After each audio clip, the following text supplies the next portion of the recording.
Ġie inawgurat il-proġett tar-riġenerazzjoni tal-Menqa f'Marsalforn Għawdex b'investiment ta' madwar miljun ewro. Il-proġett ġie inawgurat mill-Ministru Għawdex Clint Camilleri il-Ħamis filgħaxija.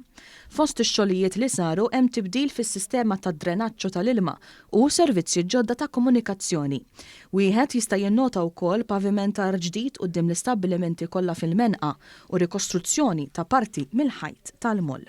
Il-Ministru Clint Camilleri qal li issa ngħata bidu wkoll għall-waterfront ta' Marsalforn, proġett ta' 3 miljun euro li mistenni jitlesta sas-sajf li ġej.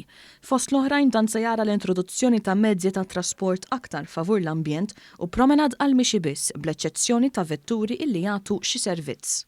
U t-targetu li nkunu qegħdin inkomplu anzi mod komplut din iż-żona kemm tal-Menqa kif ukoll tal-waterfront ta' Marsalforn sas-sajf li ġej sabiex ikollna prodott aħjar għal dawk kollha li jżuru lil din il-gżira li tant inħobbu. B'dan l-investiment il-Gvern qed jirrikonoxxi l-isforzi tas-settur privat biex Marsalforn isir ċentru turistiku u ta' divertiment. Fl-istess ħin dan għandu jistimula aktar investimenti biex Għawdex ikollu industrija turistika lokali kompetittiva.